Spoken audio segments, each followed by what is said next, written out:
hold on. Give me a second here to set the mood for the lounge. Where did it go? What did I do with it? There it is. There we go. Now the lounge is set. What's up, people? What's going on with you? Happy Wednesday evening to y'all, and welcome back to the lounge. Had a big day today in the world of technology. Samsung had their first unpacked event of 2022. The return of the king. The king is back, baby. That's right. The Galaxy Note is back. They can call it the S22 Ultra all they want, but the real people, the real G's know what it is. And it is a Galaxy Note. They might as well have called it the Galaxy Note 22 or whatever. But we know what's going on. What's up, cool gamer? How you doing, man? Good to see you. Sonny Dixon is in the building. What's up, my dude? How you doing, man? Hopefully you're doing well. Mr. Brian R. What's going on, Brian? How you doing, baby? How you doing? James Apple in the building. What's up, James? How you doing? Jeff Hale, who is literally everywhere. What's up, Jeff? How you doing, man? Good to see you. Yeah, both. That's right. Samsung and Nintendo had an event today. I didn't get a chance to catch the Nintendo event, but obviously I was all over the Samsung event and very happy with what I saw today from Samsung. Ace Rock Tech, what's up, Ace? How you doing, my dude? Appreciate you being here. My enforcer, Genosins, is out there. What's up, bro? How you doing, man? What's going on with you? What's going on with you? Joey, what's up, Joey? How you doing, man? Good to see you here. What is happening? Appreciate all y'all dropping in for another episode of The Lounge. We just chilling, hanging out for a little while tonight.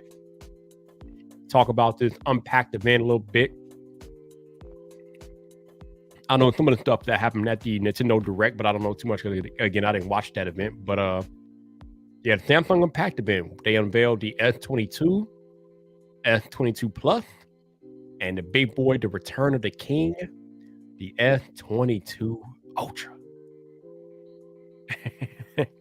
And let me be 100% frank with you all.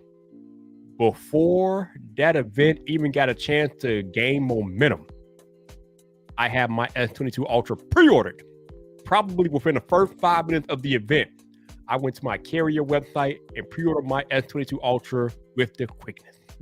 Because I already knew I was getting it. I told y'all I was going to have it on day one. I was not messing around this morning, okay? I went to my carrier app or whatever, and I ordered that bad boy quickly. Your boy has a Phantom White S22 Ultra coming sometime within the next 2 weeks. So you know we going heavy when we get that bad boy in the building. Marcus Fan, what's up, man? How you doing, Marcus? Good to see you. Jonathan Rash, what's up, Jonathan? How you doing? Good to see you. But yes, we got a Phantom White S22 Ultra coming in the building. Doing all the videos, all the content. Y'all know how we do out here in this tech space. Y'all know how we do. Brett Shooty is in the building. What's up, Brett? How you doing, man? Welcome back to the lounge, my dude. What's going on? Mr. Brian says, Viper, how do you feel about creators being able to release their video before the Samsung event is even over? I talked about this last time. I talked about this with Renee on here, I think a couple of weeks ago. I don't know why Samsung does it. It literally makes no sense to me. Their event started today at 10 a.m. Eastern Standard Time. About 5 minutes into the event, everybody unleashed their Galaxy first impression videos. I really, really don't know why Samsung does it that way. You can literally not even watch their event and just go watch the YouTube videos that are already out there and have the general gist of what's going on. And I think a lot of people even do that. I'm pretty sure a lot of people just don't even watch the event because why? When your favorite creator already has the device in hand or has already had time with the device or whatever. I know Samsung sent out a bunch of them to creators. Other creators went to a hands-on event and had like an hour hands-on. But those videos were up already before the event even got traction. I don't know. It's weird. Joey, no, I did not get the 512. I got the 256. I think the carriers and Verizon both are doing deals where you can get like double the storage for the price of whatever the base storage is. So you can get a 256 gig for the price of the 128 or a 512 for the price of the 256. So I just got 256. I don't need that much storage. My main phone is an iPhone, so I don't need a maxed out storage Android phone.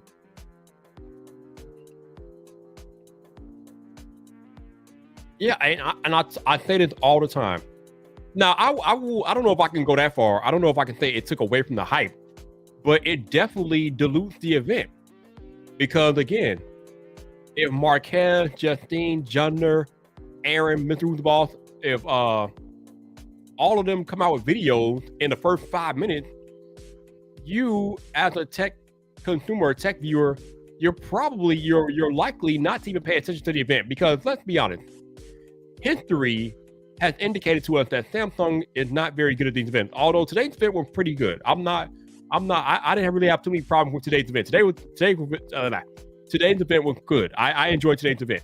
But history has shown us that Samsung has not always been the most entertaining company when it comes to unveiling their new smartphone. So if you got Marquez and Justine and all of them coming out with videos as soon as this event starts, they are going to be much more entertaining than Samsung and whoever they get to get on stage and present the devices. But I don't know why they do it every year. Every year they let the video go before the event is even begin, and I just don't understand it.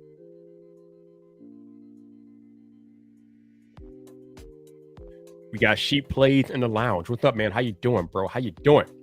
Appreciate you being here in the lounge, my dude. Appreciate all y'all. Also, shout out to my lurk squad. Appreciate all y'all lurking out there. For whatever reason, you don't want people to know that you rock with Viper, but Viper sees you out there lurking. I see y'all, so I appreciate y'all. Thank you for hanging out for a little while on this Wednesday evening in the lounge. This is just me being laid back and chill and not crazy like I am on Friday night. You know, the crazy stuff, we reserve that for Friday night. But on Wednesday night, we just chilling. We sitting back, we in a chill environment, chill atmosphere, chill mood as I talk to y'all about whatever the hell is going on. But yeah, the S22 Ultra is going to be one of the best devices of the year. I would go so far as to say, depending on how the iPhone 14 turns out, the S22 Ultra could very well take home phone of the year already. And why should I not say that? The S21 Ultra came out around the same time last year, and it was the phone of the year in 2021, and it came out in February last year. Or March, whenever it came out. It came out early, and all year long, that S21 Ultra was still the best phone of 2021. Now you got the S22 Ultra, which is better than the S21 Ultra, even though it's an iterative update, but still it's better than the S21 Ultra. And the only phone that can really compete with it this year is probably the iPhone 14. We have no idea what Google is going to do with the Pixel 7. They took a few steps back with the Pixel 6 and 6 Pro, so I don't really have faith in Google to compete for a phone of the year. I have faith in Google to make a quality phone, but I don't have faith in that phone to be a phone of the year contender because they muffed their chances last year with the Pixel 6 Pro. They had it in their hands last year, and they blew it. You blew it, Google. You blew it. So I fully expect it to be a two-horse race again this year between Samsung and Apple for phone of the year. Unless somebody else surprises me, I don't know. I mean, we got a whole year to go, so there might be some surprises in store. No one knows how these things turn out. But right now, it's iPhone 14, it's S22 Ultra. Who's going for phone of the year? Who's going for it? I think Brian says, do you think the iPhone will ever be able to be phone of the year? Yeah, absolutely. I think I named the iPhone 11 phone of the year. The iPhone 11 Pro Max was phone of the year. The year it came out, because that phone was everything. So there definitely has been a year, and it can be years again, where the iPhone could take phone of the year. Not lately, but again, that iPhone 11, that was phone of the year. That was definitely phone of the year. So, but it's going to be tough this year. It's going to be tough. Because this S22 Ultra started off strong out the gate, but it's going to be tough. But you know what? I invited somebody to join me tonight. I invited somebody who actually has an S22 and S22 Ultra in-house right now. So maybe he can give us a little bit more detail since he actually has the device in his hand. Let's welcome to the lounge one of the most legendary tech YouTubers of all time, Mr. Soldier. Oh, Beth. What's up, man? Welcome back to the show. Hey, what's up? What's up? Can you hear me? Yeah, now that you're unmuted, I can definitely hear you. You're making that rookie mistake. Long time no talk, my dude. Oh yeah, man. It's been what, But probably exactly 24 hours. Exactly, 24 hours exactly, man. Hell How yeah. you doing tonight? Hey, I'm doing good, man. I'm hanging in there. Busy day, but can't complain. Can't complain at all.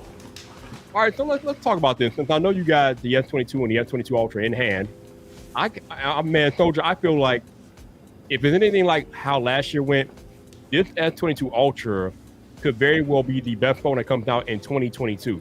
And your time that you've had with the device, what are your thoughts? What are your preliminary thoughts on it?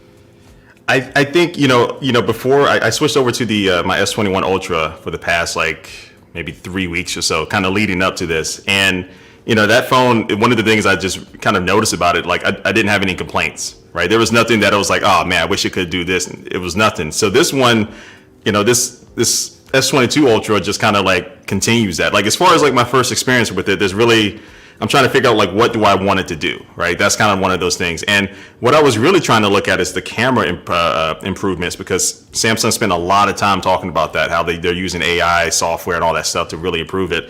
And like I took a couple of selfies. Let me see if this will work. Oh, there we go. Ooh, look at that. Fancy. Oh, look at that. I'm fancy. OBS for days. But yeah, like I took a couple of portrait mode selfies between this and the S20 Ultra. And where is that? Let me go get that real quick. And one of the things that I was able to see, actually I meant the S20 S21 Ultra. Let me make sure I don't show anything on this freaking stream. All right, so there we go. So I did notice a difference between these portrait mode selfies, like especially around the edge, and I showed this off in my unboxing video, where you do see a difference there where it shows a little bit more detail, yep. Right? It's a little bit sharper, a little bit clearer, and also my hair is a little bit darker, and the skin tones look better on the S22 Ultra. Just from this like quick little test that I did with it. And so, yeah, after this, I'm gonna actually take it outside to do some nighttime portrait mode shots. That's one thing that they talked about. So I can't wait to go out there. I'm gonna try to find somewhere dark out here in St. Louis quickly before I don't have this anymore, before somebody else is reviewing it, and then test that out. But yeah, just from my current experience, it's not like one of those like, oh man, I've never used anything like this. Samsung is like doing a very measured, tactical approach to upgrading and fixing those little things here and there. And then adding features to it that just continues to make it great. And then, of course, you got the S Pen, too. Yeah. I watched your unboxing video earlier, and I noticed the difference in that portrait mode shot, too. I'm like, damn. I mean, it's really, like, detailed. I kind of feel like Samsung was already coming after Google for best portrait mode on any phone, but I think they're about to take it this year because, for whatever reason, the Pixel 6 Pro kind of dropped off in their portrait mode last year. It wasn't as good as in years past.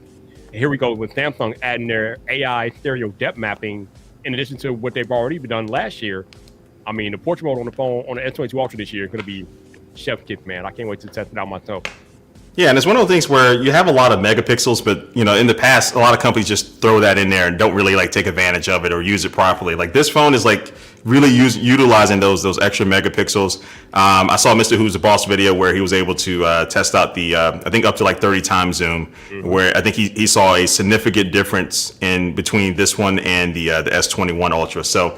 Yep. It looks like Samsung, like they had the space zoom, they had these features that may have been kind of gimmicky at first, a couple of years ago. But what I wanted to see is them just keep improving that, right? Keep improving it. 100 times zoom, most people aren't still going to use that on a day to day. But maybe in a few years we might end up doing it. But I think this year it looks like 30 times zoom is still a really good spot, and like hopefully like next year they get that 50 times zoom to look even better. Yeah, I love the fact that they have 10 times optical zoom, which means you're using the actual physical camera hardware to zoom in 10 times. It's a lot better than trying to do it via software, but if they can take what they've done with 10 times optical zoom with hardware and maybe improve the hardware enough to maybe they can go 20 times or even 30 times, like you said, ooh, that's going to be salty. Oh, yeah. I think I keep messing up. I think I said 30 times optical zoom. I don't know why I keep saying 30 times optical. But yeah, 10 times optical on one of the telephotos, and then, what is it? 3 times. 3 times on the left one or the right one. But yeah, like it's solid so far. Like again, I've been working on that video all day, but I think tomorrow's gonna be the first day where I'm gonna take it out and try to really get some really good real world use out of it. Yeah, man. So earlier you mentioned about you were going to try to get your work done before you had to pass the phone on. So are you like passing it off to somebody? What's going on? No, I was making a joke like I'm about to go outside in St. Louis at night and shoot some photos, and somebody might rob me and take it. Don't Don't let me do that. Don't let me do that. No. I'm careful. More people are scared of me thinking I'm about to do something. But I use that to my advantage. There you go. There you go. So did you watch the event today at all? Nah. Like the unit came in. I had it. Well, they shipped it to me, and then I do like the hold at UPS. So I can go like right away and get it. And so I was like recording when the event was on. But I had like a pre-press briefing where I was able to see pretty much all of that already. I bet you all that get the device early, y'all probably never watch any of these events, do y'all? No, yeah. I mean, most of the time, if we're getting review units, we do like the pre-press briefings, and it's not the same exact like presentation, but it's something where they show us pretty much everything. Like the one you see, like the one they show these type of unpacks a little bit more. Actually, I did go back and watch it afterwards. I didn't watch the whole thing, but I went back to try to get some clips for my video. And I would say like the ones that they show the general public are cool because they're like a little bit fancier and flashier. We get some more of the like, here is the phone, type of things, which is useful, but the stream was actually fun. So I watched the camera portion, and they had some really good examples of that nighttime, that nightrography, whatever they're calling it, in real time. Yo, what's up, Sharkman? How you doing, man? I appreciate you being here. It's kind of funny. So you also have the S22 Ultra in hand. What are your thoughts about that device? Oh yeah, I got the regular S. I mean, yeah, that's the regular one. That's what I meant. I haven't even opened that. Well, it's already open. They sent me the unit. Yeah, I haven't. Yeah, I haven't even like taken it out yet. Like like this one is already open, so I'm actually gonna put it back and then do another unboxing. But I was thinking about doing like an unboxing live of this maybe tomorrow or sometime this week. There you go. Yeah, this is a nice color. My first time seeing it. Nice color. So yeah, it's pretty much I mean, I really like that S21. I love the S21 design, and I like that they kept it with this one. It feels a little bit boxier compared to the S21s, but I love this contour cut like camera module on the back of it. So yeah, I mean, what do you think about the design? So like this 22 Ultra definitely resembles the Note 20. But then the S21 Ultra has that more rounded type of design. I'm torn. Like I like both. But this definitely feels like way more like a Note, right? So depending on what you like, you might not like that. But what do you think about it? Well, like I told you last night, the Galaxy Note phones were always my favorite Android every year. So I'm looking forward to going back to that Galaxy Note form factor. I'm excited. Plus, we got the S Pen in its own silo again. No casing, so no trying to figure out how to carry the S Pen on its side. No. We need to go back to having the S Pen in the phone and carrying it around like that with the boxy design. Because the Galaxy Note phones, not only are they boxy, normally they're a little bit wider than the S line of phones too. So I like that extra width for typing and holding the phone. So I'm looking forward to it, man. It's gonna be great.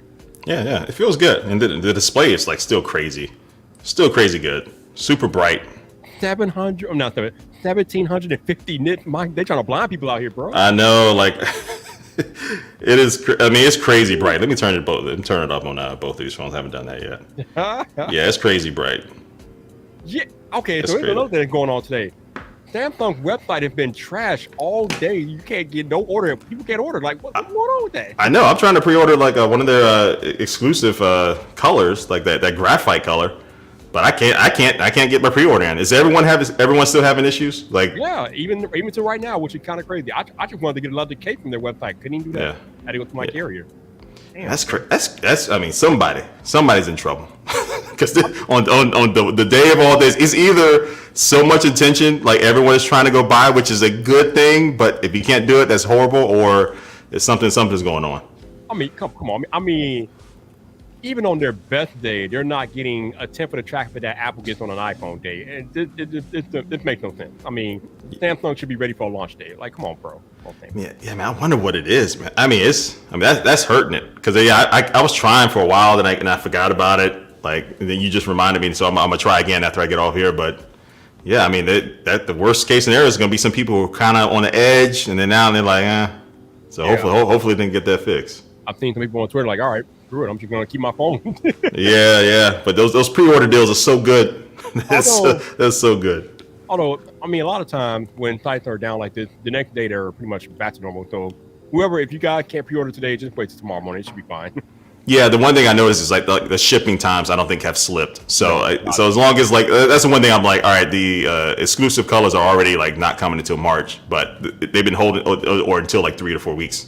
So that hasn't slipped. So I'm cool with that. As long as everyone is struggling, we're gonna struggle. We're gonna struggle together. Like a lot of people are struggling. So apparently, POP talked to their support, and an employee said it should be fixed within the next 24 hours. But they're gonna lose themselves. But yeah, by tomorrow morning it should be good. But yeah, the point is, it shouldn't be happening in the first place. This is launch day. You're supposed to be ready to go on launch day. yeah, it sucks. It sucks for everyone involved. So like, hopefully they get that thing fixed, and maybe they throw in some extra pre-order credit for.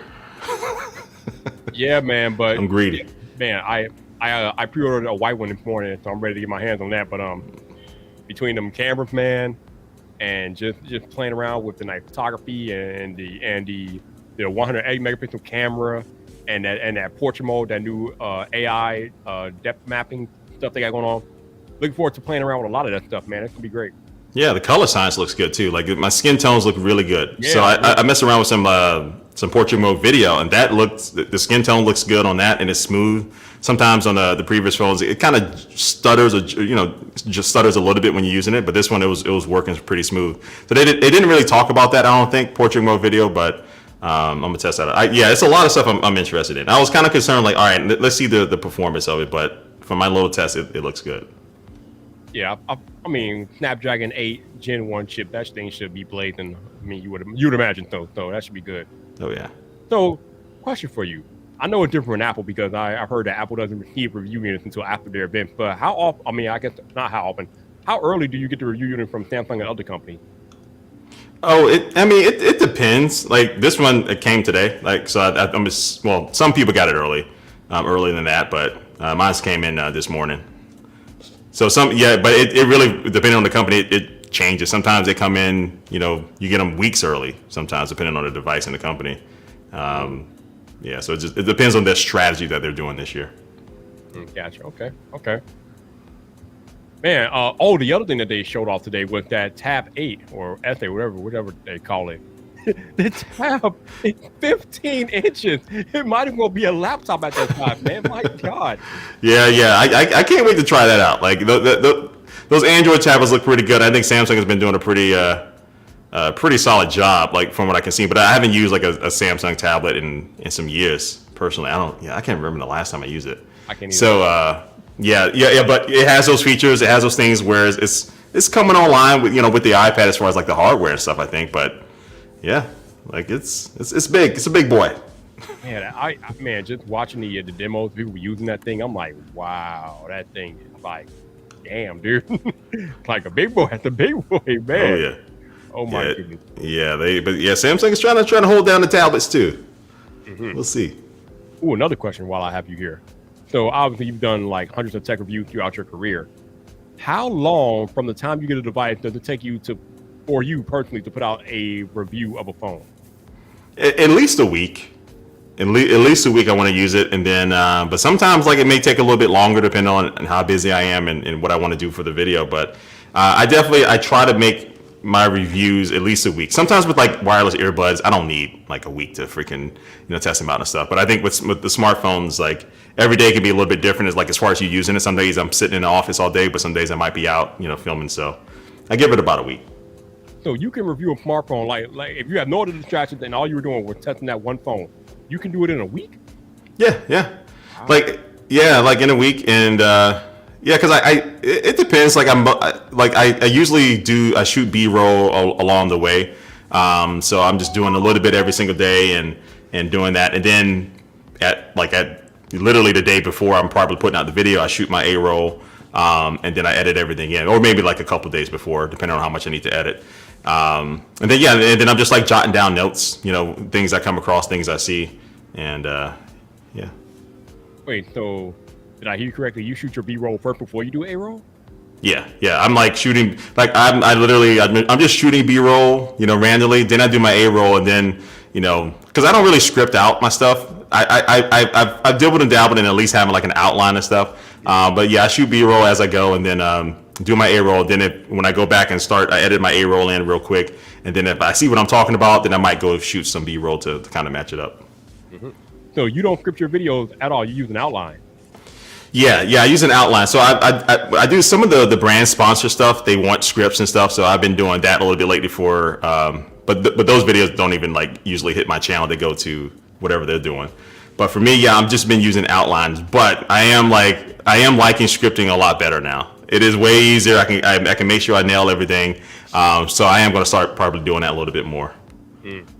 I had to ask because I don't script videos either. I mean, I'll have an outline of things I want to cover, but I don't. I just everything's just off the top of my head when I make my video, because I feel like not scripting makes my presentation more authentic. I don't want to come off like I'm reading something to you. I want to come off like I know what I'm talking about, and I can't really do that if I'm trying to read something. So Yeah, like I'm probably going to start timing it to where, because a lot, like in the middle of my video, it is pretty much always B-roll for me. I shoot a lot of B-roll. You don't really see me on camera that much. I might start scripting a lot of those parts, right? But then when I'm on camera and stuff, like in the beginning and at the end, or maybe I'm talking about software, just let that be free flowing. So I think that, yeah, because that's the one thing that I've had to work on, is like not sounding robotic when you're reading it on the screen. That takes some work to sound natural. yeah, But some things where it's like little finite details, like I don't know, my memory is not the best, so I'm trying to remember all these little stuff. I hate keeping messing up and stuff. I'll probably start scripting some of those little parts. gotcha. That makes sense. Now, on average, how long does it take you to edit a typical video of yours? Like my S21 Ultra review, that was one of my favorite reviews, but that was a lot that was into it. That when I started editing, probably like 2 days, but I'm putting in a lot of hours though. I can work like sometimes 10 hours straight. So yeah, I mean for that video, it was probably the entire editing, maybe around 10 hours or so, maybe even longer. But with that one, I was trying a couple of new things, so I had to keep going back, reshooting some things and doing that. So it's really hard to kind of put a time on how much actual time I spend, because I'm like going back and forth. But I think when I first started editing, it took me like 2 days to kind of complete it, but I was doing other stuff in between too. Okay. Yeah. Gotcha. Somebody said I'm too loud. Is my audio too loud, Doodle? A little bit, it's a little elevated. Yeah, I got my StreamYard. I don't know. I've always had some like audio issues with StreamYard. I have it where it's automatically adjusting the mic, so I'm gonna turn that off. How do I sound now? That sound pretty good. About the same. Let me turn it down to about 75. Hopefully that sounds a little bit better. All right, that should work. That should be good. Cool. Yeah. Oh man. So So now we are finally off to the races. First tech event out the door. As we talked about last night, next month there's a possible Apple event. It has not been confirmed yet. We won't know until March. But yeah, possible Apple event. So yeah. We're Apple, man. Yeah, I mean the one product I'm waiting for Apple is that iMac Pro. I think that's going to be that's what I'm waiting for. I'm using the Mac Mini. I'm still using M1 Mac Mini. That thing is working well, but that I just want like I love the iMacs. Just having everything in one system, clean setup, and that iMac Pro is going to be like I really don't understand. We'll see what they do with the Mac Pro, but that's probably going to still be expensive. Most people probably don't need all that power. But yeah, that iMac Pro, man. So it looks like at this event, the rumors are saying it's probably just another refresh of the regular iMac. So they might save that iMac Pro for WWDC. Yeah, I think the rumors are that the iMac Pro have been delayed until summertime. So yeah, you might get it around WWDC time. But yeah, I think you're not alone though. It seems like a lot of people are waiting for that Apple Silicon iMac Pro. They're waiting for it. Yeah, man, that's the one. That's gonna be the creator machine. If that thing comes out, if it has like a bigger display. Mm-hmm.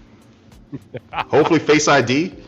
I mean, they got to bring Face ID to the Mac, man. Oh my God. I tweeted about this the other day about how when I'm using my Surface Pro 8, Windows Hello is so amazing. I just flip it over and boom, it just automatically logs me in because it looks at me. I'm like, yeah. Can we get some of that on Apple and our MacBook fleet? That would be great.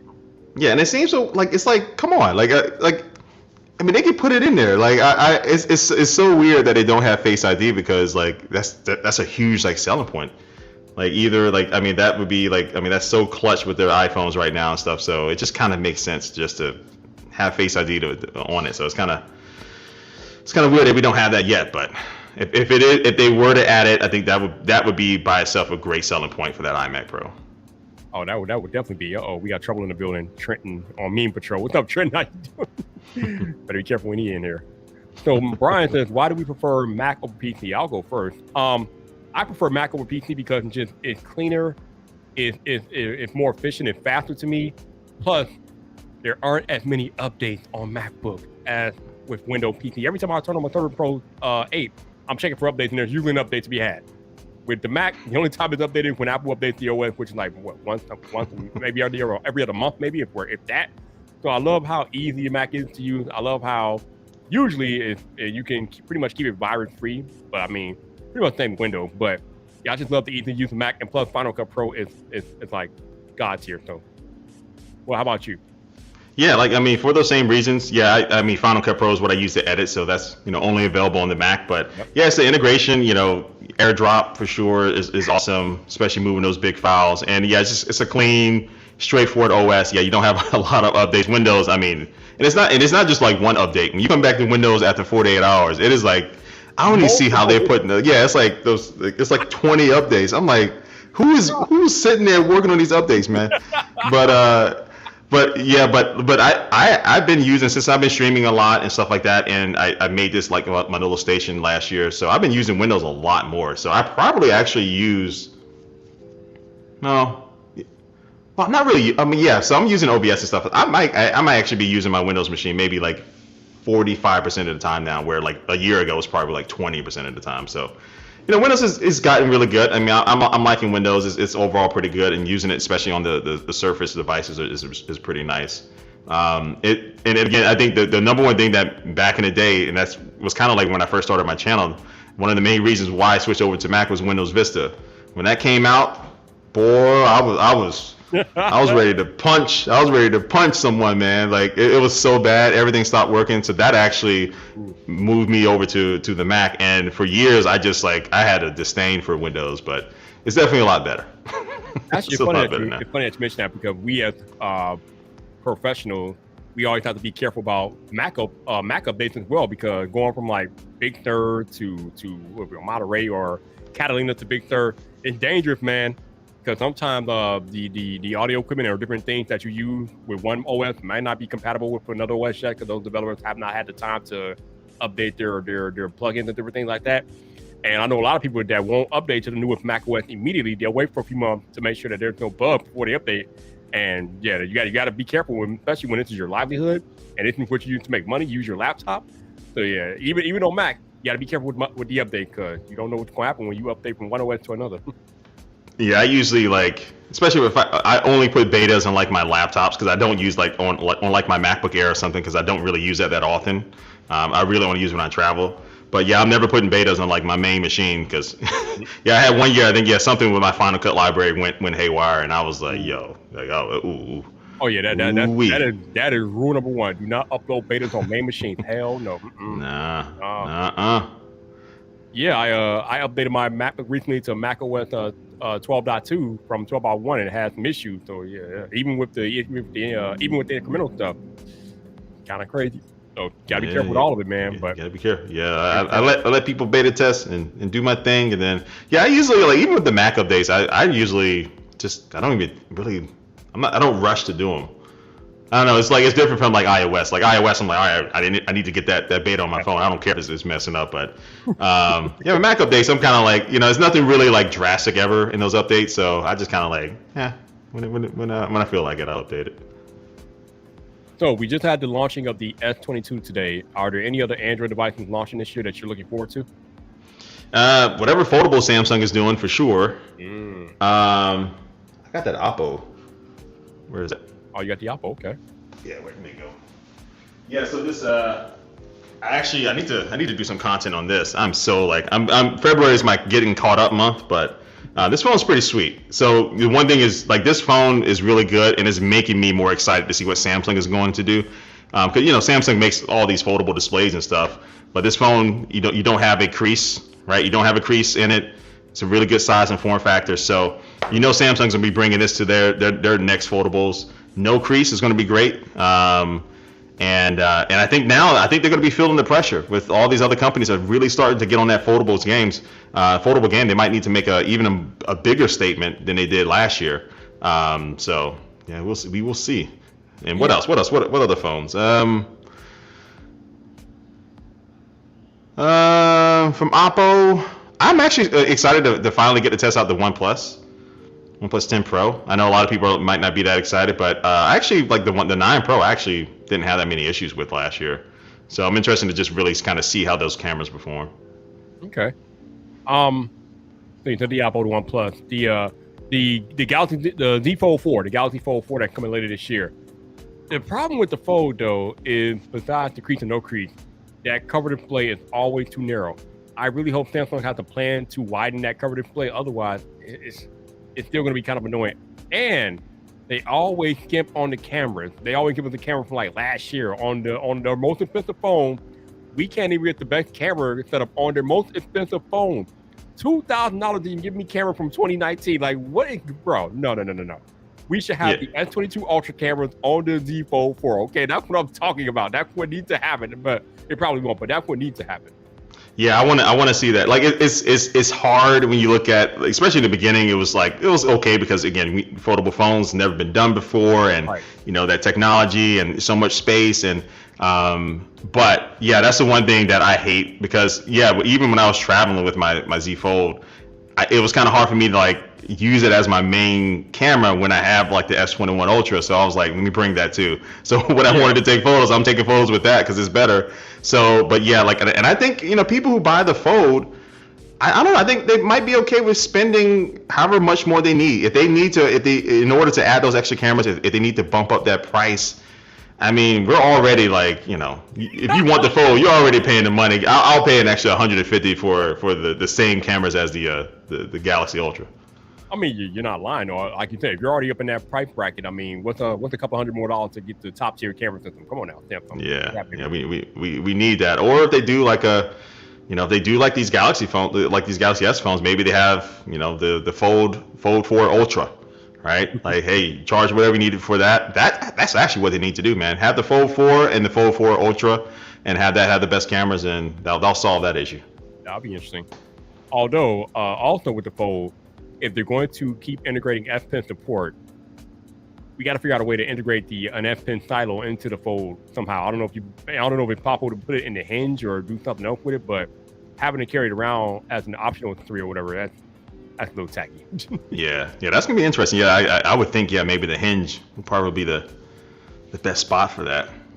Yeah, I just don't know how much I would allow for flexibility if you put it in the hinge, but still, we gotta have some type of carrying mechanism if we're gonna have an S Pen on the foldable. But I mean, these are pipe dreams. I don't know if any of this stuff can happen, but Samsung, take some of it to heart if you're listening.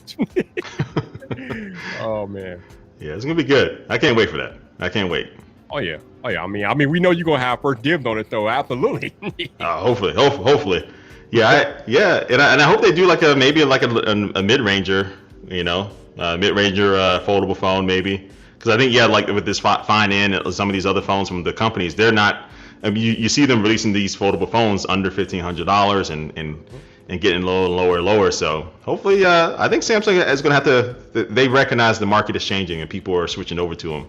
So we'll see. Speaking of foldables and the like, have you ever owned any of these Surface Duo devices? No. Okay. No. I was close to getting the second one. I was like, oh, maybe it has some promises, but I mean that design, it has some really good use cases. I think if it's efficient for watching like Twitch or something, having those two displays and stuff like that, watching something and having something else, I think it's good. It's just my personal preference, having two screens and a big thing down the middle. That is not more. It's just not as sexy as like the Fold, right? So you have dodged a massive bullet, my dude. Yeah. You should pat yourself on the back for not buying any of them. Yeah, it's one of those, man. Like I wanted to just get it, just to like, all right, let me use it, but yeah, I don't know. The next one, if there is a next one, we'll see. I might just go ahead and get it because I feel like I have a little FOMO by not having it, even if it might not be like my cup of tea. I still just want to kind of use it. You know what? I don't know if I say I had FOMO, but I wanted to get one. I got the Duo 2 last year because I wanted to check it out and see for myself if it was as bad as everybody said it was. And it's not the best. It doesn't like to be touched, and it's a touch device, so that's a problem right there. So yeah, and it's software. It's crazy. Cause it sounds like the hardware. I mean, people are generally fine with it. Yeah, the hardware for the most part, but that software is kind of. I'm always interested, like how these companies with unlimited budgets, they can't, like these software issues are like they can't figure it out. I don't know, man. Actually, since you have a Fold 3, I think you have a Fold 3. Yeah. What are your thoughts on the under display camera? Do you think they should try to improve upon it, or do you think you should just go by the wayside? Oh no, I definitely think they're going to keep it and improve on it. So for sure, like it's like I haven't used it that much beyond outside of my reviews and stuff, but I think it's definitely the wave of the future, you know.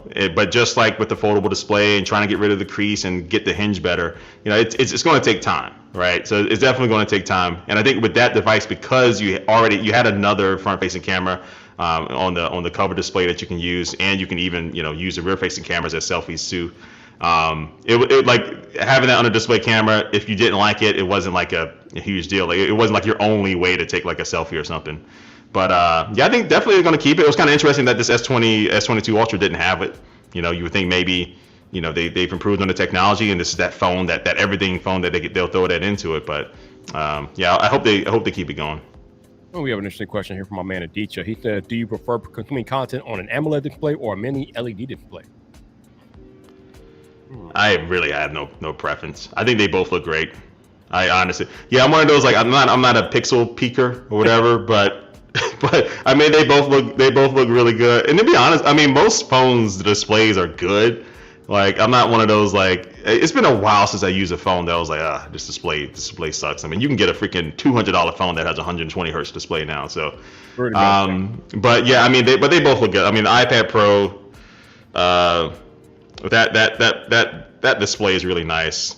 Yeah. But this S22 Ultra, I'm using it, and it's I don't know. I think both are good. I'm not really too stressed on.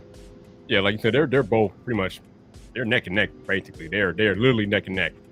If I had to pick one, I probably would pick the AMOLED just because of the deep blacks and just how rich the colors are and things like that. But you can't go wrong with either one. You literally can't. Yeah, unless you're doing side by side comparisons, like. That's the way with smartphone cameras. Unless I'm comparing them side by side, like I did with the S21 Ultra and S22 Ultra, you're going to see the differences. But up until me using the S22 Ultra, the S21 Ultra pictures were like, oh man, these are great. But then now, like, I'm like, all right, I can see the difference between the two. But using it individually, I'm fine. Isn't that the thing with a lot of technology though? Like, unless you're using it side by side, you cannot tell the difference between one device and another device. No. Who is using devices side by side besides us? Nobody is using these devices side by side, so it doesn't really matter which one you have. That's why I always kind of laugh at these fan wars and everything about my thing is better than your thing, and like it doesn't matter. You don't. I mean, unless you're using them side by side, trying to like figure it out. Like, why does it matter what device somebody has? Like, just use what you got and be happy. Like, what are you doing? Yeah, that's a gift and a curse of a reviewer. Because when you're reviewing a device, I'm looking at things that honestly, personally, sometimes they don't really bother me as much, but you want to point it out for the viewer because it might bother someone else.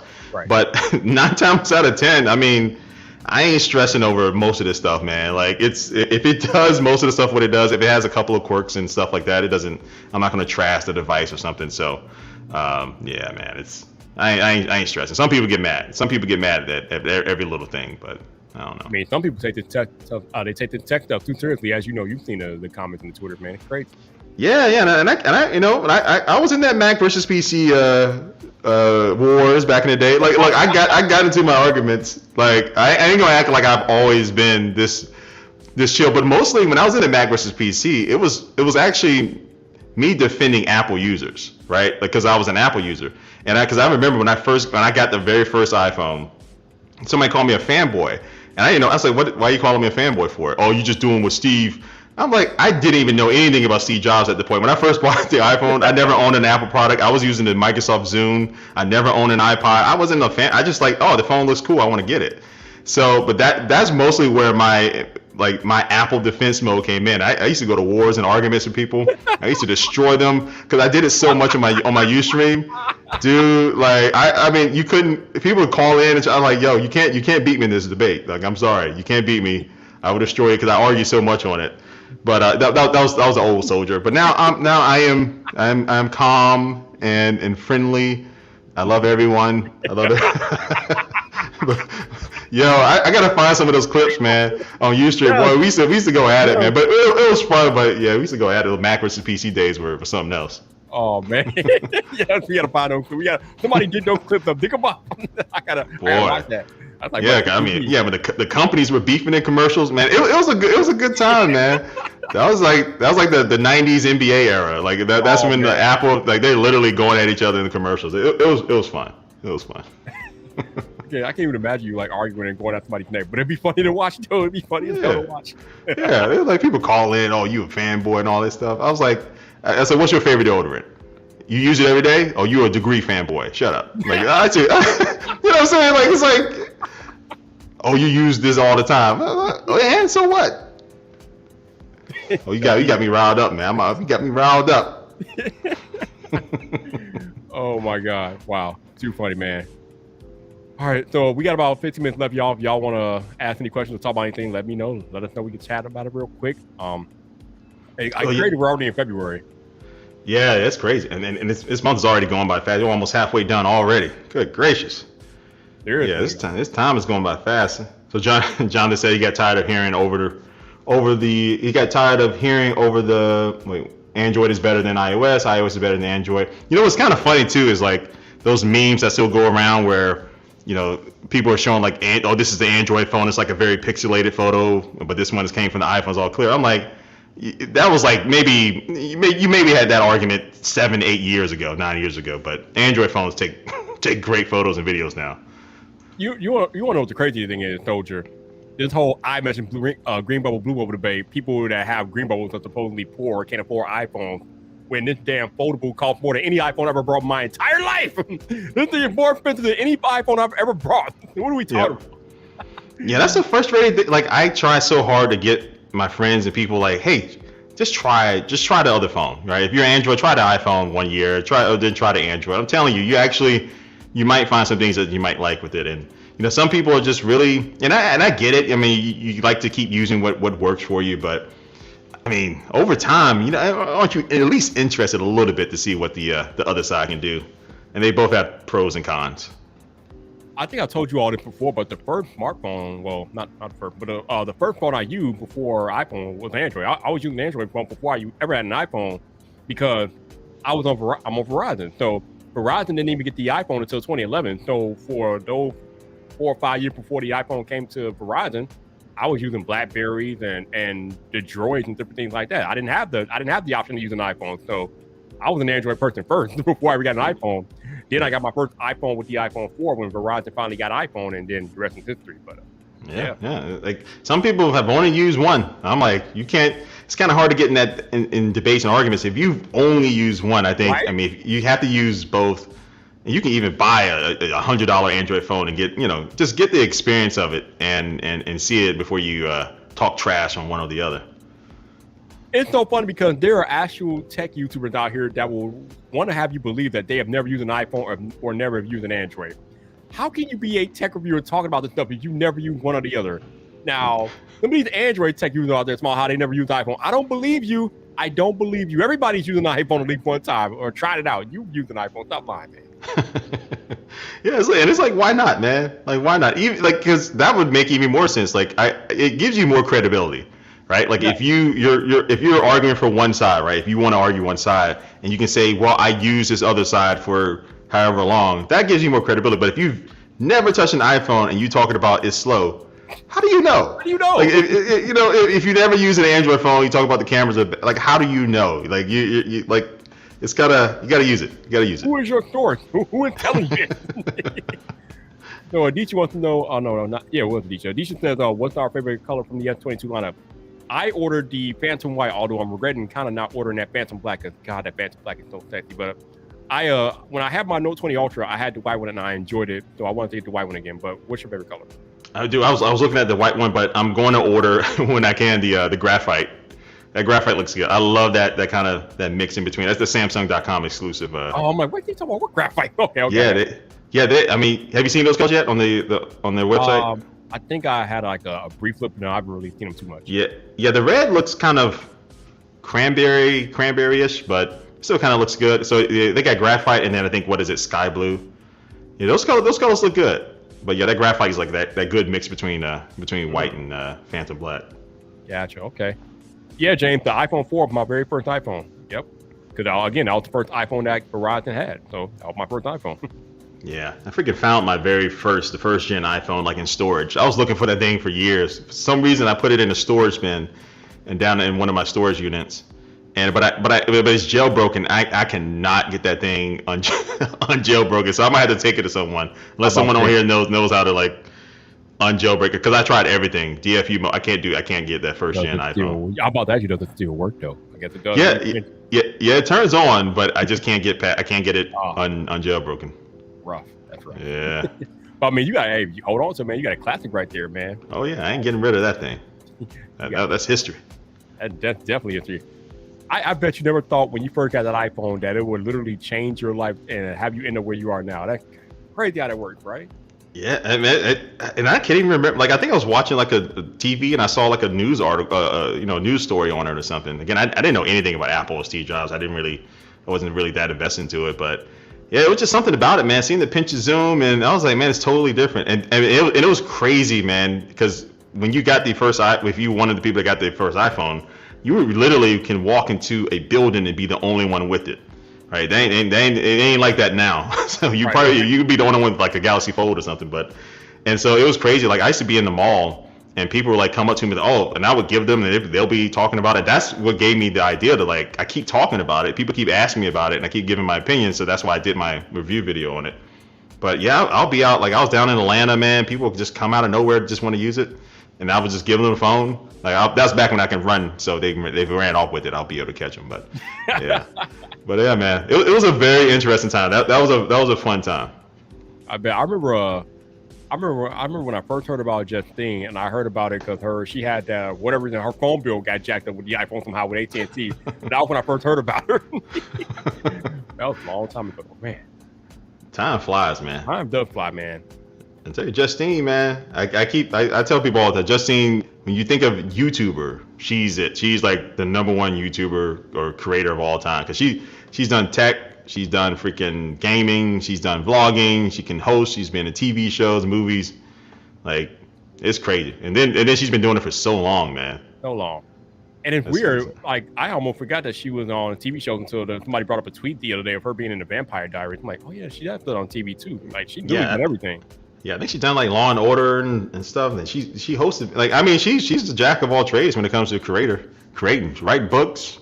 Oh yeah. She's good cameras. Like it's insane. Yeah, she's amazing in what she's done and what she's accomplished in her long career, man. She just keeps staying relevant. I mean, that's the whole thing, right? You want to stay relevant as long as you can, and she's done an amazing job at it. Yeah, and I actually pitched to YouTube on something. Like, at one point, I pitched to YouTube like last week to do like a YouTube Hall of Fame. Like the fact that they don't have like a Hall of Fame yet, because there's so many creators that came along the way back in the day that, like I'm thinking about. I'm like, man, if they would have peaked like a few years later, because the stuff that they were doing was insane. So I gotta ask you, since you've been doing it for so long yourself, what is the coolest thing that you've had a chance to do because of your being on YouTube? Oh, that's easy. Like, so Intel invited me out to do this Ultrabook race.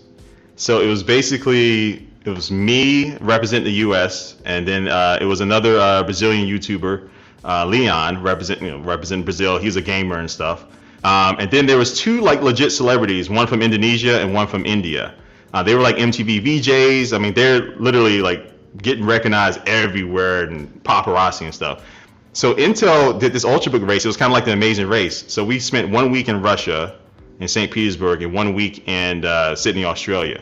And we were like, literally, we had camera crews following us, producers and stuff. And we had these Ultrabook laptops, and we were like competing and doing challenges and stuff. And so I'm running around Russia having to like ask people to do stuff, and we're grabbing crazy stuff, grabbing fish out of water. Like we're doing a lot of crazy stuff in Russia. And dude, when I tell you, like that was the best time of my life. It was insane that I was even doing it, and then we were just hanging out every night, just like, and me and them are still friends to this day. We actually just did a call like a couple weeks ago to catch up. But like we spent 2 weeks together, but it felt like we were friends for years. But yeah, I think Intel took it down. I don't know maybe if it's like copyright or something, so it's not on their page anymore. But I got the videos for it. I think I might try to post it somewhere if I don't get like a copyright strike. But literally, that was the craziest thing, and I love that. Those 2 weeks were the best 2 weeks of my entire career. So Intel had you doing some type like Amazing Race type deal around like Russia and Sweden, you said? Yeah, no, in Sydney, Australia. Australia, okay. Yeah, it was legit too. Like, it was a huge production, and like, it was just like the Amazing Race, and we were running around, like running to train stations, and like, it was all types of crazy stuff, man. I don't know how much money they spent on it, but it was fun. It was fun. Dang, man. Like, every time I think about it, dude, like, I just want to go watch the clips again. Like, I don't even like gush over stuff like that, but those 2 weeks were insane. Yeah, normally people have to think about things like that when I ask questions like that, but you were like, boom, that's it. I mean, it's easy. Yeah, because it was out of nowhere. Like, it was just like, they asked me, I was like, yeah, I'll do it, sure. And I didn't exactly know what it was going to be. Then when I got there, I'm seeing all these production people. I'm like, what the heck is going on? I'm like, this is legit. I mean, over in Russia, of all places. I ain't seen it. It wasn't nobody look like me over there, but it was nobody. But I mean, but the people were friendly, and like, it was a great time. Like, they went to a Coyote Ugly one night, and we went there, and it was just like one in the U.S. I mean, everyone's in there having a great time, and then then we. I'm not even talking, but we were partying, have a great time, man. It was awesome. All right, so if I had to ask you what your number 2 most favorite experience, could you come up with something immediately? Number 2 favorite experience, dang, that one was you know what was okay. I'm gonna say this one thing. I don't know if I can say it's like my favorite experience, but it is kind of something for me where this is where I'm like open to do a lot of stuff and experience stuff. So YouTube, I was able to ask a question during the one of the presidential debates a few years ago.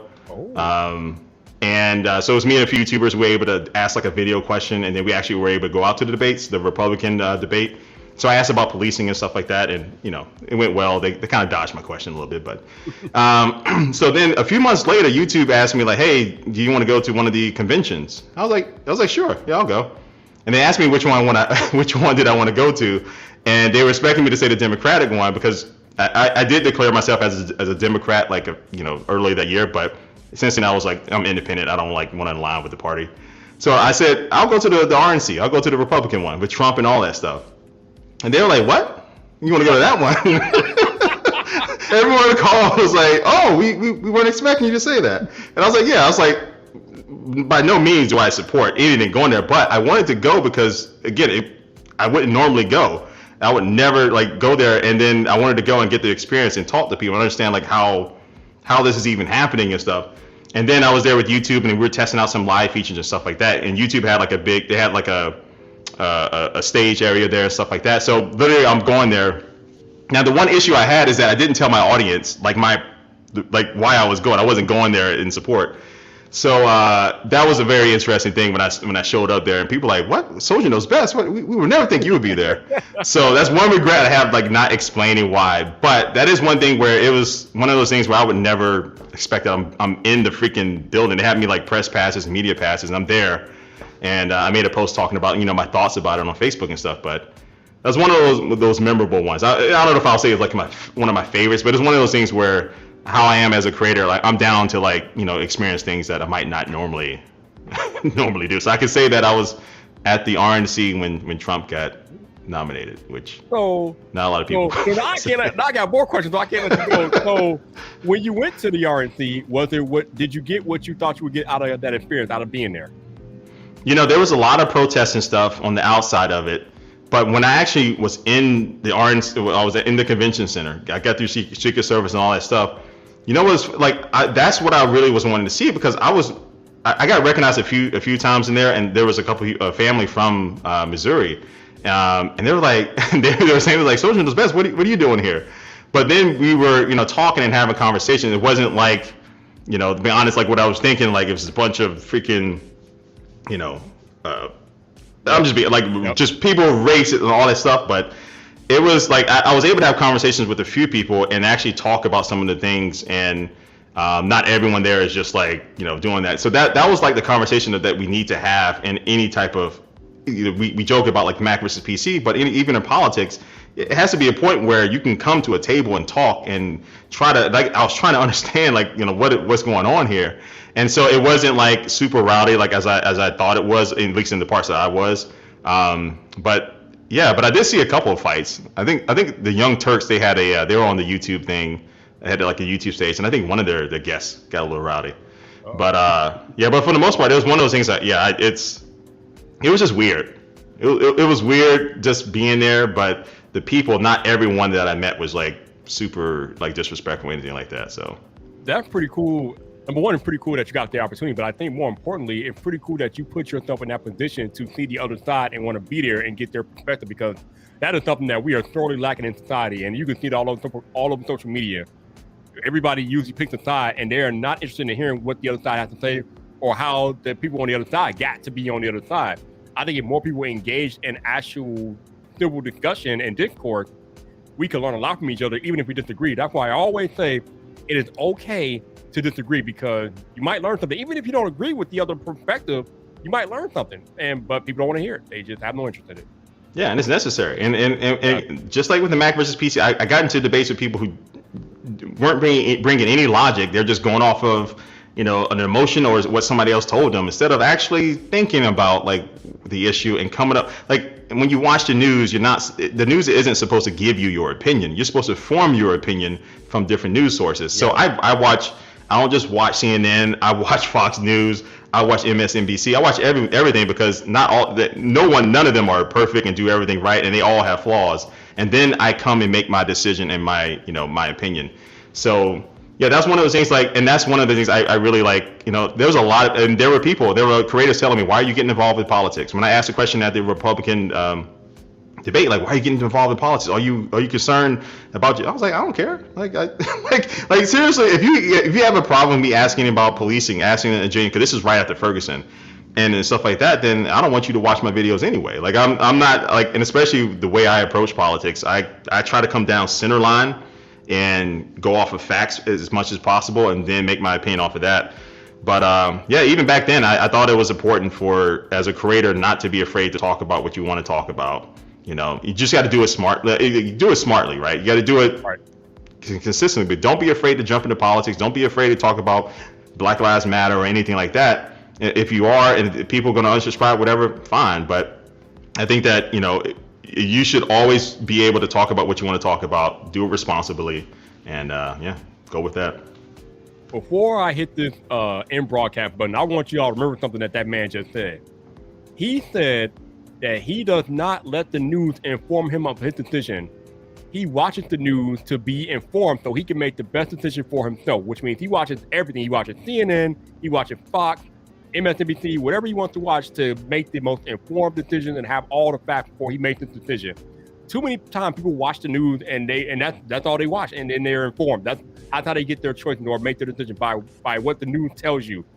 We all know that the media manipulated in whatever way, shape, or form. So don't believe everything that you see here on YouTube or on the news or whatever. Watch all of it and then make your decision and get all the facts before you make your decision. And then that's the best way to be right there. Yeah, and especially with tech. Don't just watch one tech creator. Yeah. Like you can get different opinions about the devices. That's why me and John Rettinger, we have like a bond, man, because we were doing very similar content back in the day.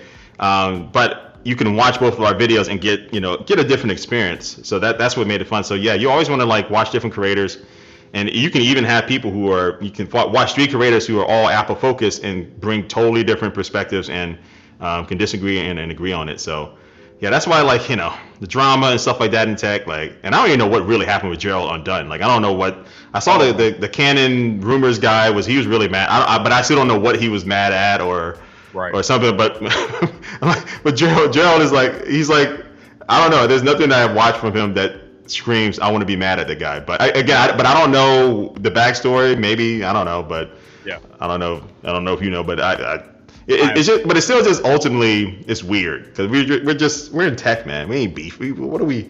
Yeah. Unless it's like fun beef. Unless it's just joking around and stuff. But yeah. When you that mad and I don't know. Yeah, don't I had know. no idea why that man went off the hinge on Twitter the other day. That was just crazy. That I mean, Gerald just make camera videos and tutorials. Who is Gerald messing with? Gerald's not messing with anybody, man. He stays to himself for the most part. He's not even on Twitter. So Yeah, I guess maybe he worked on the website.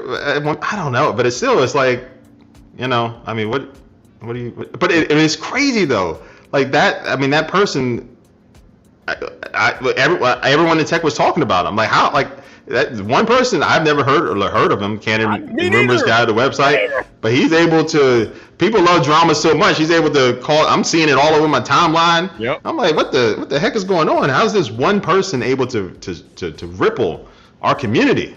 But again, I don't know if he was wrong or not, but just a ripple where he just able to like cause it, and that's insane. I need one of my videos to cause that doggone ripple. Hey man, I need my S22 Ultra to trend like that. my Ultra unboxing. You wild. let me put some beef in there. Let me make up something. On that note, y'all, I am so glad that y'all hung out with me and my man Soldier Knows Best. So thank you guys for hanging out for another episode of The Lounge. We do this every Wednesday night, so I appreciate y'all being here. Shout out to my man Soldier for making time tonight. Appreciate you making the time as usual, my dude. Always good talking to you. All right, you too, man. Anytime. No doubt. I will catch y'all on Friday night, or I don't know what the hell on Friday. I gotta see. I'm supposed to be doing something on Friday, but we'll see. But I'll probably catch y'all at some point on Friday night. Y'all stay strong out there. Be kind, be safe, and I will catch y'all on the social media. Hey.